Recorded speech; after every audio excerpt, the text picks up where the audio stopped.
Gálatas capítulo 6, versículos 14 al 16. Pero lejos, dice Pablo, esté de mí gloriarme, sino en la cruz de nuestro Señor Jesucristo, porque en el mundo me he crucificado a mí y yo al mundo. Porque en Cristo Jesús ni la circuncisión vale nada, ni la incircuncisión, sino una nueva creación. Y a todos los que anden conforme a esta regla, paz y misericordia sean a ellos y al Israel de Dios. Ayer fue el aniversario del nacimiento de esta nación.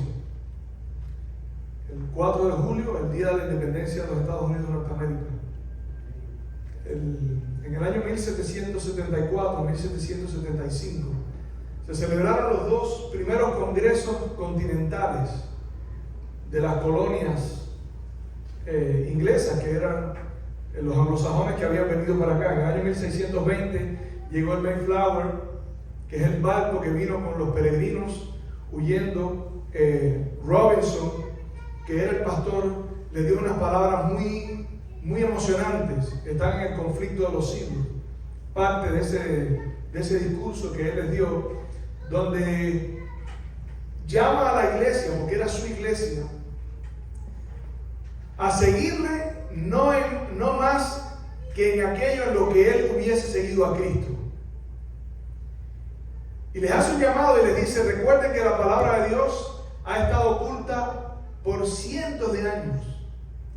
No es posible entender toda esa verdad que ha estado escondida por tantos años. Ustedes saben, la profecía la decía desde el 538 hasta el año 1798. Fue esa edad que la profecía describe como 1260 años, que representan el comienzo y la terminación del poder papal. Y justo terminándose eso, precisamente nace esta nación, una nación a donde los peregrinos vinieron huyendo buscando libertad. Personas de otros países vinieron huyendo a este país para refugiarse.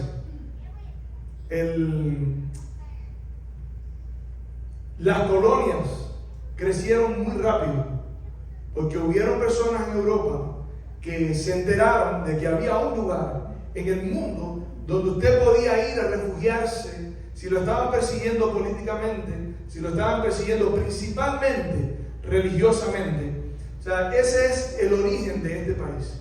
Una nación que surgió producto de la migración, porque aquí ya existían habitantes de este país, que eran los indios, que tampoco eran de este país, quiero aclarar. Fueron emigrando de otros lugares, eso es otra historia, pero también emigraron hasta aquí. Quiere decir, esta nación es una nación que, como dice la profecía, era como una rama pequeña que creció solitaria. A diferencia de los otros lugares que la profecía decía, que dice, los cuatro vientos combatían en la gran mar. La mar es un lugar donde había muchas personas, multitudes, y de los conflictos entre esas personas salían los reinos del mundo. Este reino, este imperio que nació aquí, fue un imperio diferente. Su fuerza era el concepto de república, que era la separación de poderes. Entiendan, república, separación de poderes, el presidente, el Congreso, la Corte Suprema, y la separación de iglesia y Estado, donde nadie podía obligarte a creer lo que tú no creías. O sea, se defendía. De hecho, en estos congresos, Thomas Jefferson era una de las personas que defendía mucho la libertad a cada uno de creer conforme a su conciencia. Escribió mucho sobre eso, y en estos congresos seleccionaron un grupo de 5 personas, entre los cuales estaba Thomas Jefferson, Benjamin Franklin, John Adams, Robert R. Livingston y otro señor que se llamaba, por ahí son 5, Roger Sherman. Y ellos, bueno, Thomas Jefferson redactó la Declaración de Independencia. Pero ellos, tú sabes, entre los 5 arreglaron, quitaron, pusieron y la presentaron. La adoptaron el 4 de julio de 1776. Si bien no se firmó por los delegados hasta el 2 de agosto de 1776 también. Quiere decir, ellos adoptaron esa declaración de independencia y era la independencia del Imperio Británico. Básicamente estas eran 13 colonias de Inglaterra y ellos se separaron, pero hasta 1883 ellos no pudieron tener una declaración como nación. O sea, no fue el 4 de julio que ellos llegaron a ser realmente una nación. El Tratado de París fue donde ellos, después de muchas guerras y la famosa batalla de Saratoga, donde Washington tuvo una victoria tremenda, a partir de ahí, hasta que llegaron a un punto en que los europeos se dieron cuenta que esto es insostenible y tuvieron que aceptar las condiciones de las colonias como una nación independiente. ¿Saben? Otra cosa interesante que leí es que en el año 1836 yo pensaba, como habían dicho, muchas personas me dijeron, los americanos le quitaron a Texas a los mexicanos. Todos hemos creído eso, ¿verdad? Bueno, la historia no es así. La historia es que los anglosajones que vivían en Texas, porque la mayoría eran anglosajones, a causa de los altos impuestos, a causa de los problemas políticos y la falta de representación política, llegó un momento en que ellos se separaron. En el año 1836. Y por 9 años estuvieron en ese limbo, luchando, peleando, discutiendo, hasta que finalmente ellos dijeron, hay un señor que se llama Samuel Houston, que era uno de los defensores de anexarse a los Estados Unidos de Norteamérica, que eran las 13 colonias. Hasta que en el año 1800, creo que fue el 1845, finalmente ellos se anexaron a los Estados Unidos. Y por supuesto México no aceptó eso, vinieron a pelear y todo lo demás, pero ya Texas era una república, o sea, no pertenecía a México, hacía 9 años. Lo importante no es la cuestión política, lo importante es que la historia es muy interesante y yo de esto saco 3 conclusiones. Número 1, esta nación es una nación de migrantes. Este país, el núcleo de este país son los inmigrantes. Aquí las personas que son llamados ciudadanos americanos nacieron de un abuelo, bisabuelo o tatarabuelo que probablemente era de algún país. Aquí hay personas de todas partes. Aquí hay chinos, aquí hay rusos, anglosajones, franceses, alemanes. Una nación de migrantes. La Biblia dice que Dios ama al extranjero. La Biblia dice que Dios se compadece del extranjero y llama a su pueblo a tener compasión del extranjero, porque dice, acuérdate que tú fuiste extranjero en tierra de Egipto. Por eso quiero pedirles que tengan en cuenta en sus oraciones esta situación que está pasando con la inmigración.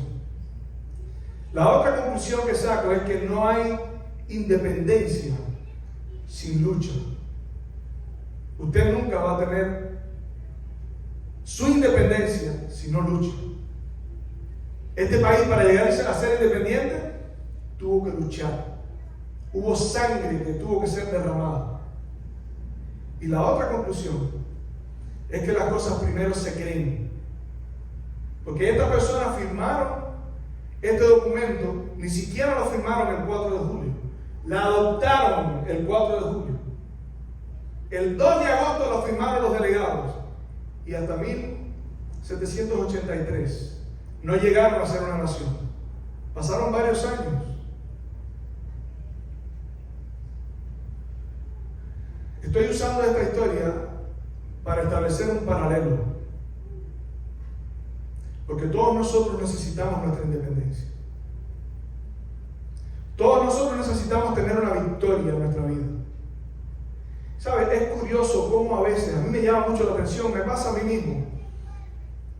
Cómo nosotros tan tantas veces, pero tantas veces, tenemos el valor o la osadía de mirar al lado a una persona y juzgar cuán mal está esa persona.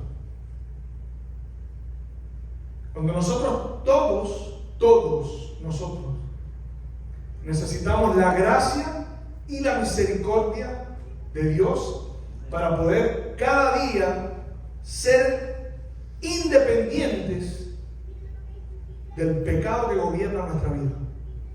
Y todos tenemos mucho que crecer, mucho que crecer. Es por eso que las cosas que nosotros aprendemos aquí no son para mirar al de al lado y decir, yo sé que él o ella necesitan eso. Es para mí, es para ti. Esto es de consumo personal. Y lo otro que no es de mi parte una reclamación o una amonestación a ti como si yo fuese mejor que tú. Es sencillamente lo que la palabra de Dios enseña. ¿Sabes? Mientras estaba preparando este tema ayer, me vino un anhelo, una exclamación. ¿Cuándo llegará el día de nuestra independencia? No la independencia del pecado diario con el que tengo que luchar, sino la independencia definitiva del pecado. Porque hace 2000 años esa independencia fue firmada. Pero hasta que Jesús no regrese por segunda vez, no hay independencia completa, como dice el apóstol Pablo, del pecado que mora en mí. Eso quiere decir que a lo largo de la vida, mientras nosotros caminamos, yo le estaba explicando a Kilian, estaba hablando con Kilian y con Jimmy hace un momentico, los cristianos deberíamos, entendiendo estas cosas, todos nosotros, andar con la cabeza baja. No la cabeza baja literal, porque como tenemos a Cristo en la vida, podemos levantar nuestra cabeza. Porque Jesús dice, erguíos y levantad vuestra cabeza, porque vuestra redención está cerca. Esa es nuestra esperanza. Pero en el sentido de que nuestras opiniones no son definitivas. Y las opiniones mayormente no son definitivas acerca de nuestra condición. Porque el pecado que mora en nosotros, dice la Biblia, muchas veces nos engaña. Y nos hace creer que estamos en una condición mejor que los demás. Por eso la Biblia dice, nadie se crea mejor. Nadie tenga más alta estima de sí mismo que la que debe tener. Haya pues en vosotros este sentir que hubo también en Cristo Jesús, el cual siendo en forma de Dios, no estimó el ser igual a Dios como cosa a que aferrarse, sino que se despojó a sí mismo, haciéndose obediente hasta la muerte y muerte de cruz. Yo te pregunto, durante la semana, te voy a dar 10 segundos para pensar. Durante la semana, esta que pasó, ¿pensaste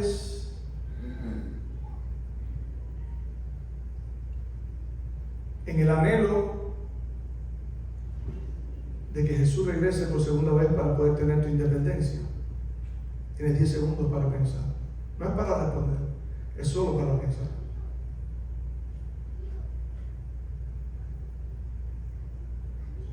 Porque muchas veces andamos por la vida. El apóstol Pablo dice, aquí en Gálatas, dice, pero lejos esté de mí el gloriarme, sino en la cruz de nuestro Señor Jesucristo, por quien el mundo me es crucificado, y yo al mundo.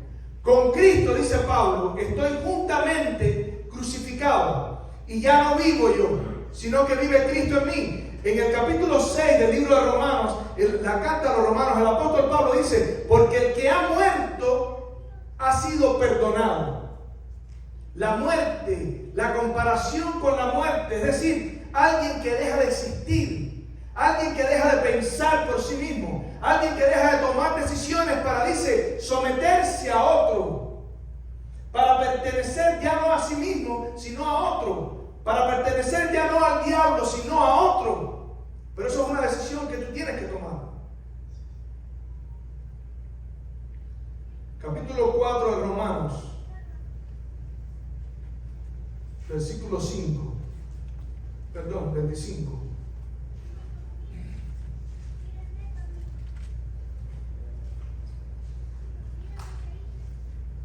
Romanos 4, 25, leamos desde el 24. Sino también con respecto a nosotros, a quienes ha de ser contado, esto es, a los que creemos en el que levantó a los muertos a Jesús, Señor nuestro, el cual fue entregado por nuestras transgresiones y resucitado para nuestra justificación. Jesús murió por el pecado de todos nosotros, pero también tenía que renacer, también tenía que resucitar. ¿Por qué era importante que Jesús resucitara? Saben, hay un misterio, familia. Mientras yo estoy estudiando esto, por eso la Biblia dice que la fe viene por el oír y el oír de la palabra de Dios. Usted puede saber todas estas cosas, me ha pasado. Usted lo sabe todo y está pasivo. Esa pasión, esa emoción, ese anhelo, esa impresión que causa el Espíritu de Dios en el corazón se perdió. Y usted hace así y viene a la Biblia y lee un pasaje. Inmediatamente es como si volviera a la vida. Es como si eso que se perdió de pronto volviese a aparecer. Por eso la Biblia dice que la fe, ¿qué es la fe? La certeza de lo que se espera, la convicción de lo que no se ve. La fe nace cuando usted viene a la Biblia y estudia. ¿Cómo tú puedes ser de Cristo si tú no estudias la Biblia? ¿Cómo tú puedes esperar un cambio en tu vida si tú no estudias la Biblia? No es posible. Teniendo a nuestro alcance la Biblia, teniendo a nuestro alcance los cultos, teniendo a nuestro alcance los tiempos de oración, teniendo a nuestro alcance los estudios de los miércoles, volver a nacer, si usted no se expone a la influencia de la palabra de Dios. Es por eso que Nicodemos necesitaba volver a nacer. Vamos a leer un momentico Juan capítulo 3. Capítulo de Juan, el Evangelio según San Juan, capítulo 3. Ahí encontramos a Jesús, que fue directamente a encontrarse con Nicodemo. Y Nicodemo le dice: Rabí. O sea, fue directo. Rabí. Lo reconoció como maestro, pero nada más. Rabí. No le dijo profeta, no le dijo hijo de David, que se sabía que cuando se decía hijo de David, por eso es que Bartimeo el ciego está registrado en el Nuevo Testamento, porque cuando gritaba decía Jesús, hijo de David. En otras palabras, yo sé que tú eres el Mesías, yo sé que tú eres el prometido, yo sé que tú eres el hijo. Y ahora él dice aquí, Rabí, sabemos que has venido de Dios, porque nadie puede hacer las señales que haces si Dios no está con él. En otras palabras, Nicodemo le estaba diciendo: Rabí, Rabí, tú eres un rabí, yo soy otro rabino. Estamos al mismo nivel. Entiendo que no es posible, según lo que he aprendido de las Escrituras, hacer las cosas que tú haces si no vienes de Dios. O sea, tú vienes de Dios. Y cuando fue a decir algo más, señores, a veces yo en mi corazón siento el anhelo de encontrarme con Jesús. En momentos he dicho: Señor, no hagas eso conmigo, porque en esta situación el enemigo es muy astuto también. ¿Cómo yo puedo verificar que Jesús es Jesús? ¿Cómo yo puedo tener la seguridad de que el que se me aparece es Jesús? A través de las Escrituras. Pero esto es otro nivel. Eso es mejor en algo que uno no ni meterse. Yo quiero continuar viviendo por la fe. Pero Jesús, que se encontró con Nicodemo, ahora responde una cosa que no tiene aparentemente nada que ver con lo que Nicodemo le dice. Jesús le dice: Nicodemo, te digo con toda certeza, estoy traduciendo la palabra de Jesús, de cierto te digo con absoluta certeza. En otras palabras, anota mis palabras. Si no entras por donde te estoy presentando, no es posible que entres en el reino de los cielos. Y aquello fue un golpe que yo creo que ya Nicodemo se lo esperaba. Yo creo que Nicodemo temía que Jesús le fuese a hablar de esa forma. Porque si Jesús venía de parte de Dios, probablemente sabía lo que Nicodemo estaba pensando. Y Nicodemo tenía un vacío en su vida. Era líder de iglesia. Se vestía todos los sábados. Andaba con sus mantos, sus flecos y sus filacterias.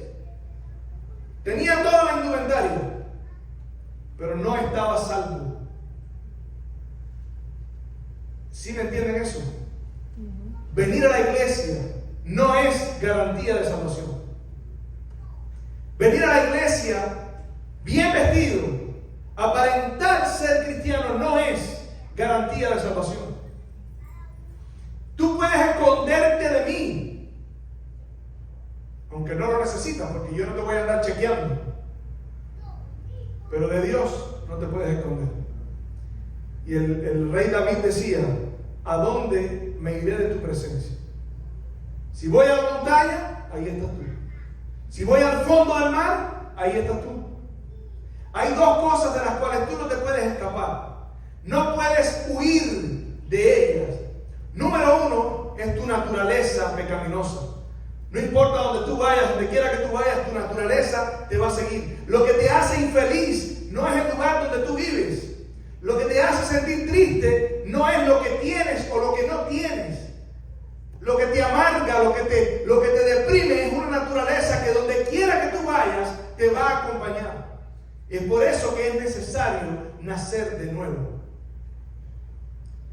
Y del otro que no te puedes escapar es del Espíritu Santo, que está ahí todo el tiempo consolándote. Por eso es que Él es llamado el otro consolador.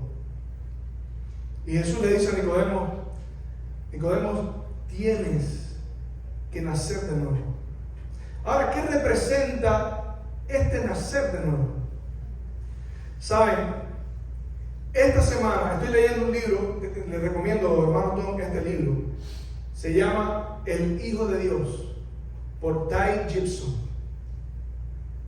Está tremendo. Algo yo había leído sobre esto, pero él presenta este concepto de Jesús como Hijo de Dios de una forma muy clara, que ha estado todo el tiempo delante de nosotros, todo el tiempo delante de nosotros. Pero no lo ves hasta que o el Espíritu de Dios te lo revele o leas este libro. Y él cuenta cómo, y yo lo digo, y digo, caramba, pero yo sabía eso. Sí lo sabía, pero nunca lo había relacionado de esa forma. En Génesis capítulo 3, versículo 15, hay una promesa que Dios hace.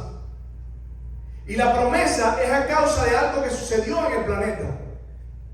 Dios creó este mundo y se lo entregó en las manos al Señor de este mundo. ¿Quién era el Señor de este mundo? Adán. Pero la Biblia dice: aquel que es vencido es hecho esclavo del que lo venció. Y el diablo venció a Adán y Eva, y ellos se convirtieron en esclavos. Se convirtieron en súbditos. A partir de ahí vivían, dice Hebreos, en temor a causa del temor de la muerte, bajo el que tenía el imperio de la muerte, el diablo. Y entonces Dios aparece con una respuesta.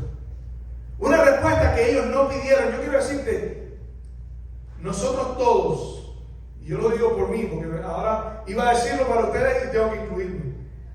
Todos necesitamos entender que Dios está más preocupado por nosotros que nosotros mismos. La iniciativa de la salvación es de Dios. La iniciativa del perdón de la sangre que se derrama para poder tener independencia es de Dios. La lucha, la buena batalla que dice la Biblia, que dice pelea la buena batalla, echa mano de la vida eterna. La verdadera lucha ocurrió en la cruz del Calvario. Y allí se escribió con sangre nuestra independencia. Porque sin sangre no hay remisión de pecados. Así dice la Biblia.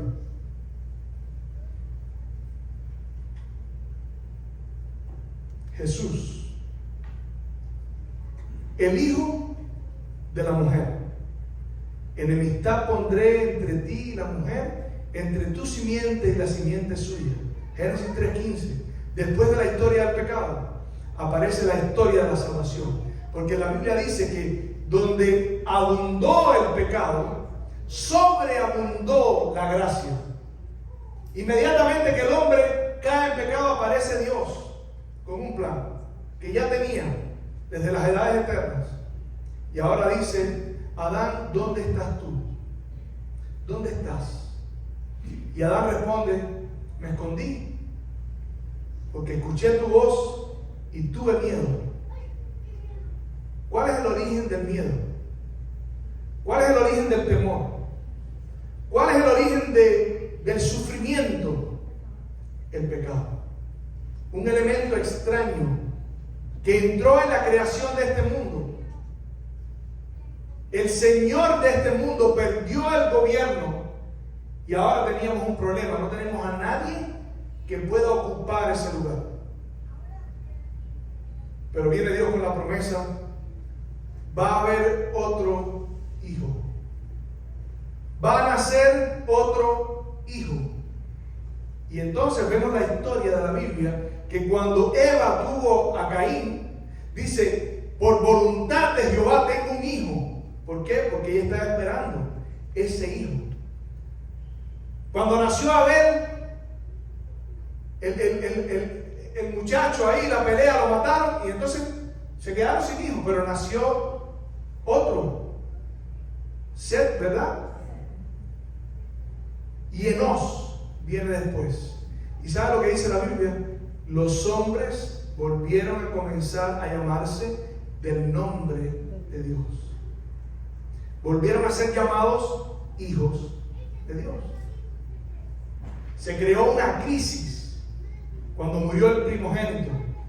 Pero ¿saben qué cosa tan interesante? La Biblia enseña que Dios tenía un plan a través del primogénito, pero el primogénito no era ya el primer nacido. Y entonces encontramos una sucesión de hijos que se convirtieron en hijos del pacto que Dios había hecho, no precisamente el primer nacido.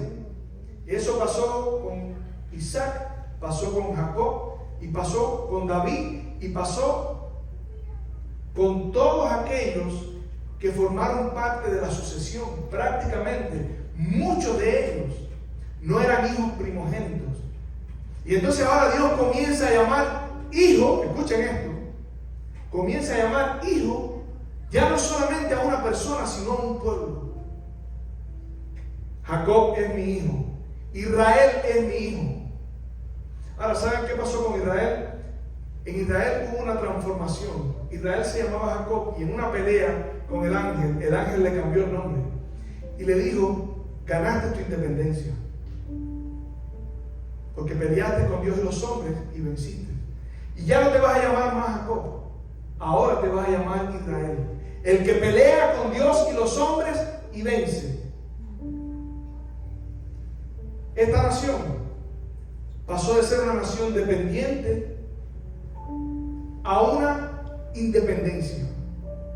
Texas, dependiente a una independencia. Y el hombre tenía el mismo camino a través del plan de la redención.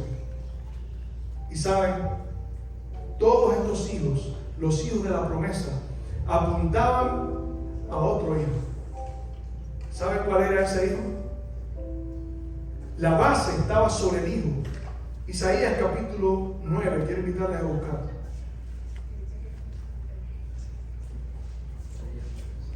Isaías capítulo 9, dice el profeta mesiánico, el profeta que más habló de Jesús: porque un niño nos es nacido, un hijo nos es dado. ¿Cómo? ¿Qué era lo que estábamos esperando? Estábamos esperando un hijo, un niño que nació como otro cualquiera.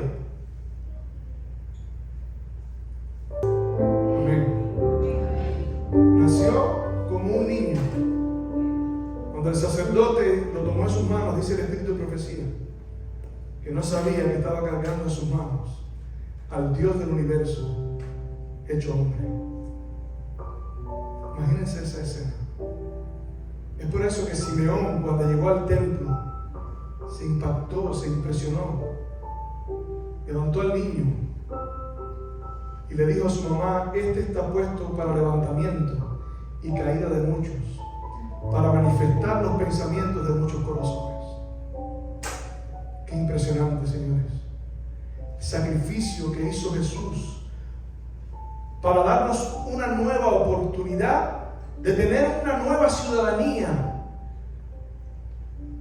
de tener un nuevo mundo, de tener un nuevo Señor, de tener una nueva vida, de que esto corruptible sea vestido de incorrupción y esto mortal sea vestido de inmortalidad. Nació como un bebé pequeño y nada más.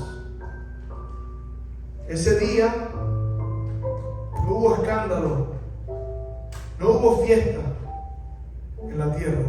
De hecho, el Espíritu de profecía dice que los ángeles, y supongo que esto es una forma de comentar lo que no se puede explicar para que nosotros podamos entender, los ángeles pasaron buscando para celebrar con los hombres. Se dieron cuenta de que cada cual andaba por su propio camino. Como dice la profecía de Isaías, cada cual se apartó por su camino. Mas Jehová cargó en él el pecado de todos nosotros hace 2000 años. Una cruz, un instrumento de tortura, cambió la historia de la humanidad, cambió el destino de la humanidad, cambió el futuro de la humanidad, la esperanza.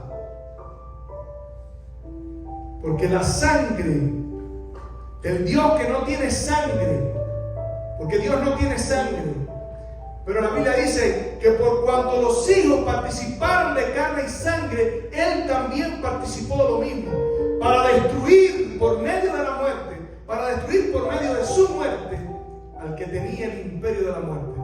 Y no lo mires de forma global, porque de ahí Pablo dice también: y libertar a aquellos que por años vivían en temor a causa de la esclavitud, del pecado y de la muerte. Y ahí estás tú. El sacrificio de Jesús no fue por la humanidad, fue por mí. El sacrificio de Jesús fue por ti. Amén. Por eso que me cuesta tanto trabajo entenderme a mí mismo, mi falta de emoción, mi falta de ilusión, mi falta de empatía con esta situación, mi falta de reconocimiento de lo que realmente significa que el Dios infinito se hizo hombre. No estoy hablando de si te vas a salvar o te vas a perder. Estoy hablando de algo que es mucho mayor que eso, porque muchas veces buscamos el centro de la salvación en nosotros, porque estamos en función de nuestra conveniencia, pero la salvación es mucho más que eso. La salvación puso en riesgo la existencia, no sabemos cómo, de Dios mismo. Porque Dios se hizo hombre para morir por él, no, por ti. No por el hombre, por ti. Y esto es lo que quiero que te quedes durante la semana. Cada vez que te sientas triste, acuérdate que Jesús sufrió una tristeza sobrehumana en Getsemaní y finalmente en la cruz. Cada vez que te veas sacando cuentas con Dios. Señor, esto no, esto es mío. Señor, esto no, este carácter es mío. Esto yo no lo voy a cambiar nunca. Sí, Señor, hay cosas en tu palabra que sí, pero hay cosas en tu palabra que no. Filipenses capítulo 3, versículo 20.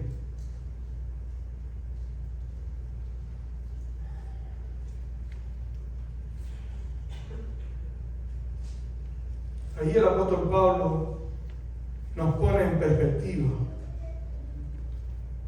Filipenses 3:20. Y el apóstol dice, más, porque viene hablando de otras cosas. Nuestra ciudadanía está en los cielos, de donde también esperamos al Salvador, al Señor Jesucristo, el cual transformará el cuerpo de nuestra humillación para que sea semejante al cuerpo de su gloria, la gloria suya por el poder con el cual también puede sujetar a sí mismo todas las cosas. Por eso es que el apóstol Pablo en Gálatas dice, lejos esté de mí el gloriarme, sino en la cruz de nuestro Señor Jesucristo, porque en el mundo me he crucificado a mí y yo al mundo. Porque el apóstol Pablo dice, todo lo tengo por basura. Ahora entiendo, en Isaías capítulo 53 dice, despreciado y desechado entre los hombres, varón de dolores, experimentado en quebranto, como que escondimos de él el rostro, fue menospreciado y no lo estimamos. Ciertamente llevó nuestras enfermedades, sufrió nuestros dolores, y nosotros lo tuvimos por herido, por azotado de Dios. Mas él herido fue por nuestras rebeliones, molido por nuestros pecados. El castigo de tu paz fue sobre él, y por su llaga fuiste sanado. Como cordero fue llevado al matadero, y como oveja delante de sus trasquiladores, enmudeció y no abrió su boca. ¿Cómo dije que al principio tenemos que andar? En humildad, en mansedumbre, mirando al otro mayor que tú. ¿Entendiste eso? Mirando cada uno al otro como superiores a sí mismo, no con la cabeza por arriba de los hombros. Cuando tú andas con la cabeza por encima de los hombros es porque tú no has entendido los principios del reino. Cuando tú defiendes tu pecado y tu actitud es porque tú no has entendido los principios del reino. Y quiero terminar con Apocalipsis capítulo 21, versículo 5.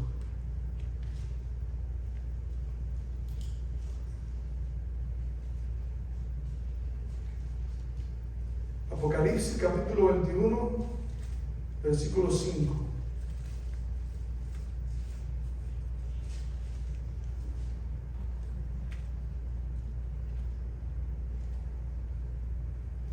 Y el que estaba sentado en el trono dijo, he aquí yo hago nuevas todas las cosas. Y me dijo, escribe, para que quede para la eternidad, para que quede para la historia, para que el que lea corra. Así dice un texto de la Biblia, escribe en las tablillas para que el que lea corra. Yo espero que tú leas esto y corras con paciencia la carrera que tienes por delante.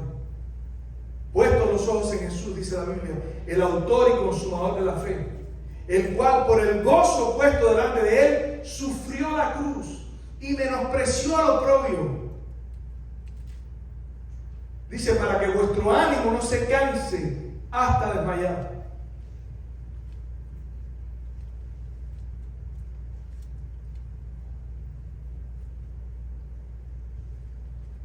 Y me dijo, escribe, porque estas palabras son fieles y verdaderas. Amén. Y me dijo, hecho está. Yo soy el alfa y la omega, el principio y el fin. Al que tuviere sed, yo le daré gratuitamente del agua de la vida. Y saben, el contexto de este versículo es el versículo 3, versículo desde el 1. Pero el 3 dice, y oí una gran voz del cielo que decía, he aquí el tabernáculo de Dios con los hombres, y él morará con ellos, y ellos serán su pueblo, y Dios mismo estará con ellos como su Dios, enjugará Dios toda lágrima de los ojos de ellos, y ya no habrá muerte, ni habrá más llanto, ni clamor, ni dolor, porque las primeras cosas pasaron. Por eso el apóstol dice, lo que importa no es la circuncisión, lo que importa no es tu responsabilidad, lo que importa no es tu cargo, lo que importa no es el ritual, lo que importa es que seas una nueva creación. Porque Dios, de la manera que está haciendo en ti una nueva creación, también tiene un nuevo mundo para ti. Tiene un nuevo sistema, te va a dar nuevos vecinos, te va a dar una casa nueva, te va a dar un nombre nuevo, como se lo dio a Israel. Por eso, ahí dice, todo el que siga esta regla, paz. Y al Israel de Dios. ¿Sabes quién es el Israel de Dios? Los que venzan. Así dice. Al que venciere, yo le haré columna en el templo de mi Dios. Al que venciere le daré un nombre nuevo. Al que venciere le daré que se siente conmigo en mi trono, así como yo he vencido y me he sentado con mi Padre en su trono. Al que venciere, el Israel de Dios, los que pelean, los que luchan por su independencia con Dios y los hombres, y vencen. Yo te quiero preguntar, ¿te gustaría decirle, Señor, yo necesito en este momento poner a un lado todas las cosas? Yo necesito parar, necesito depositar a un lado las preocupaciones, necesito depositar a un lado los conflictos. Ahora somos tú y yo. Tómame, oh Dios, como enteramente tuyo. Haz tu obra en mí. Cambia las fuentes de mi corazón. Hazme una nueva criatura, para que las cosas viejas pasen y que todas sean hechas nuevas. ¿Te gustaría decirle eso a Jesús en esta mañana, en esta tarde? Quiero invitarte a ponerte en pie, si ese es tu deseo. Todos nos vamos a poner de pie, pero mientras estás ahí, de pie, quiero que busques en tu corazón. Y si no tienes la certeza de que eso es lo que realmente quieres, que hagas el compromiso con Dios de que vas a buscarle más, de que te vas a entregar más a Él, de que vas a clamar más por tu propia salvación, por tu propio nuevo nacimiento, por tu transformación, por la forma en la que te relacionas con los demás, por los defectos de carácter que luchan por salir todo el tiempo.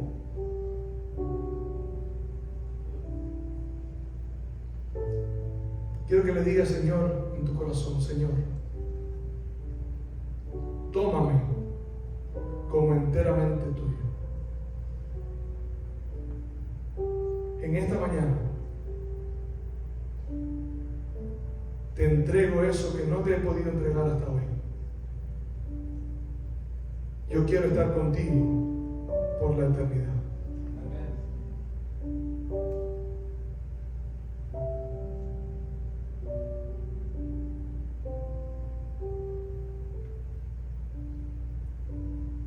Este es un momento especial. Hay alguien que quiere hacer una resolución de vida más allá de habernos puesto en pie.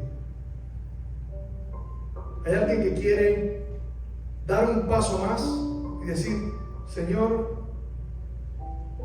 yo quiero ir más allá. Yo quiero darte más de lo que puedo. Tú dijiste, al que cree todas las cosas le son posibles. Señor, ayuda a mi incredulidad. Amén. Porque a veces sí, somos incrédulos y tenemos que reconocer eso. Amén. Hoy es el día de salvación. Hoy es el día aceptable. Estamos todos en el mismo equipo. Tenemos la misma lucha. Tenemos el mismo conflicto. Todos estamos luchando por alcanzar nuestra independencia. Vamos a orar.